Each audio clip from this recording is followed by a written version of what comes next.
اس آیت مبارکہ میں اللہ تعالیٰ فرما رہے ہیں کہ کوئی شخص جو بھی لفظ جملہ اپنی زبان سے نکالتا ہے تو اس کے پاس فرشتے تیار بیٹھے ہوئے ہوتے ہیں۔ یعنی اللہ نے ہر انسان کے ساتھ فرشتے لگائے ہوئے ہیں، ایک نہیں دو لگائے ہوئے ہیں، جن کو کہتے ہیں کرامن کاتبین۔ ایک دائیں طرف ہوتا ہے، ایک بائیں طرف۔ دائیں طرف والے کا کام نیکیاں لکھنا ہے کہ انسان جو بھی نیکی کرے، نیکی کی بات کرے، نیکی کا کام کرے، فوراً سیدھے ہاتھ والا فرشتہ اس کو لکھ لیتا ہے، محفوظ کر لیتا ہے، ریکارڈ کر لیتا ہے، جو بھی ان کا طریقہ اللہ نے جس طرح ان کو بتایا ہے۔ اور جب کوئی گناہ کرتا ہے تو اس کے لیے بائیں طرف الٹے ہاتھ پہ جو فرشتہ مقرر ہے وہ گناہ اور برائیاں لکھنے کے لیے ہے، اور وہ اس کو نوٹ کر لیتا ہے، محفوظ کر لیتا ہے۔ لیکن علماء نے یہ فرمایا کہ دو فرشتوں میں بھی اللہ نے ایک نظام ترتیب رکھی ہے کہ ایک فرشتے کو امیر بنایا۔ امیر کا مطلب کہ دوسرا جو بھی کام کرے گا اس کی اجازت سے۔ تو امیر جو ہے، وہ جو سیدھے ہاتھ والا فرشتہ ہے وہ امیر ہے، اور وہ الٹے ہاتھ والا اس کا ماتحت ہے۔ اب کیا فائدہ ہوتا ہے امیر کا کہ جب انسان کوئی بھی غلطی گناہ کر بیٹھتا ہے تو وہ الٹے ہاتھ والا فرشتہ فوراً نہیں لکھتا، چونکہ وہ تو ماتحت ہے، وہ اپنے افسر سے پوچھتا ہے کیا کروں، لکھ لوں؟ وہ کہتا ہے صبر کرو، جلد بازی نہ کرو۔ نیکی کے لکھنے میں صبر نہیں ہے، نیک کام کرے گا فوراً لکھ لیں گے، لیکن جب انسان غلطی کر رہا ہے، گناہ کر رہا ہے، تو یہ بھی اللہ کی رحمت ہے، اللہ نہیں سکھایا ان کو، ایسا نہیں کہ اللہ کے سکھائے بغیر خود کر رہے ہیں کہ دیکھو میرے بندوں کے ساتھ نرمی کا معاملہ کرنا، کیوں؟ صبر کرو، ہو سکتا ہے یہ توبہ کر لے جلدی سے، اور یہ توبہ کرے گا تو گناہ معاف ہو جائے گا، لکھنے کی ضرورت ہی نہیں، چھوڑ دو۔ تو وہ انتظار کرتا ہے فرشتہ تھوڑی دیر، جب تھوڑی دیر میں اگر اس نے توبہ کر لی تو وہیں پہ معاملہ ختم ہو گیا، اب لکھنے کی، نوٹ کرنے کی، محفوظ کرنے کی کوئی ضرورت نہیں، ختم۔ اور اگر اس نے توبہ نہیں کی تو تھوڑی دیر کے بعد پھر وہ فرشتہ پوچھتا ہے کہ جی اب کیا حکم ہے؟ وہ کہتا ہے تھوڑا اور انتظار کرو، صبر کرو، ہو سکتا ہے اب اس کو خیال آ جائے اور اب توبہ کر لے۔ تو اگر اس نے توبہ کر لی پھر معاملہ ختم، نہیں کی، انتظار کیا، کچھ وقت اور گزرا، اب تیسری دفعہ وہ فرشتہ پوچھتا ہے سیدھے ہاتھ والے سے، اپنے امیر سے کہ بتائیے کیا کروں؟ وہ کہتا ہے ہاں اب بہت انتظار ہو گیا، اس نے توبہ نہیں کی، مہلت دی گئی تھی، اس نے فائدہ نہیں اٹھایا، اب لکھ لو۔ وہ پھر لکھ لیتا ہے، اس کو محفوظ کر لیتا ہے۔ اب یہ فرشتوں کا لکھ لینا، محفوظ کر لینا، یہ کس لیے ہے؟ کوئی ایسا نہیں ہے کہ وہاں پر کوئی بھول چوک کا امکان ہے اللہ کے یہاں کہ جی میدان محشر میں وہاں پر کسی نے کوئی گناہ نہیں کیا ہوگا وہ اس کے کھاتے میں ڈال دیا جائے گا، ایسا نہیں ہے۔ وہاں تو ذرہ برابر بھی کمی بیشی بھول چوک کا امکان نہیں۔ یہ کس لیے ہوگا؟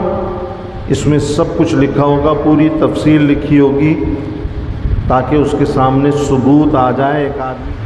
تو میں یہ عرض کر رہا تھا کہ اللہ تعالیٰ نے جو 2 فرشتے رکھے نا ہر انسان کے ساتھ، جس کو کہتے ہیں کرامن کاتبین، یہ ہر انسان کے ساتھ ہیں، مرتے دم تک ساتھ رہیں گے، اور ان کا کام ہے کہ جو بھی کام کرے وہ زبان سے کوئی جملہ نکلے، کوئی کام کر رہا ہے، ہاتھ سے کر رہا ہے، پاؤں سے کر رہا ہے، کسی اور طریقے سے کر رہا ہے، وہ سب کو نوٹ کر لیں گے،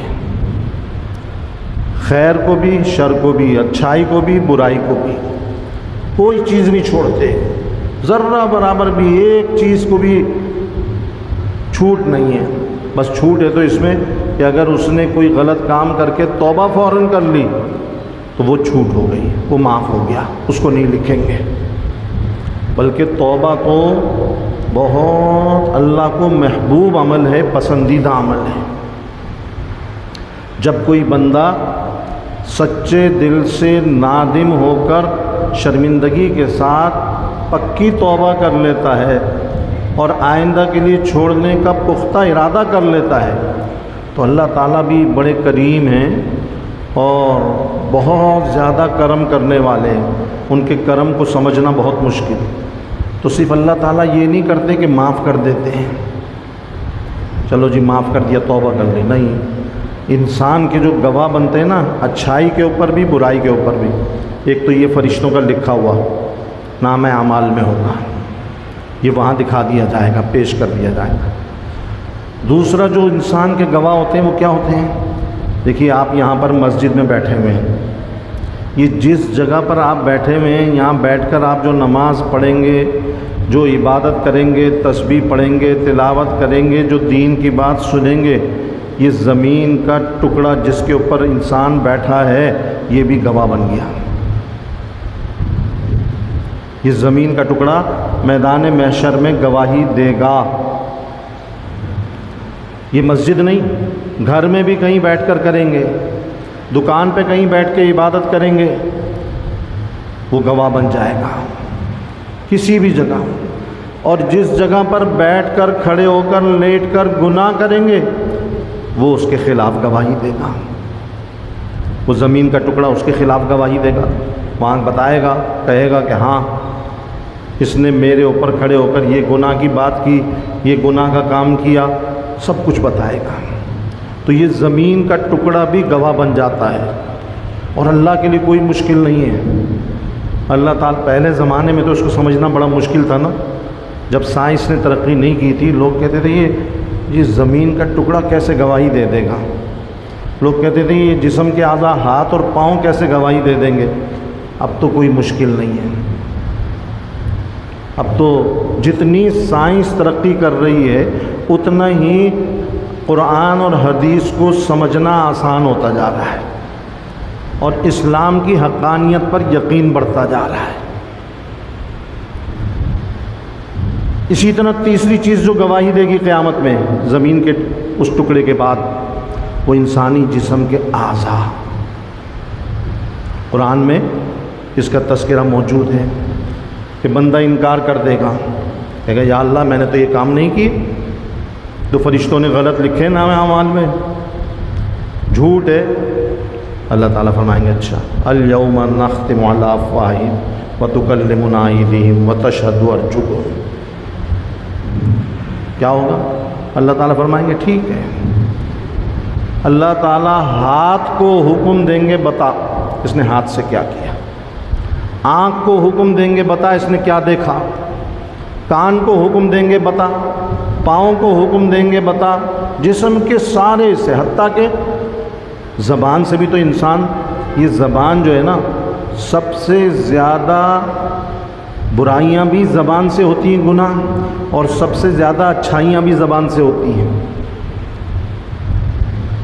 امام غزالی رحمۃ اللہ علیہ نے اپنی کتاب میں یہ ذکر کیا ہے کہ سارے گناہوں میں سب سے زیادہ گناہوں کا تعلق زبان سے، 40 سے زیادہ گناہ شمار کیے زبان کے۔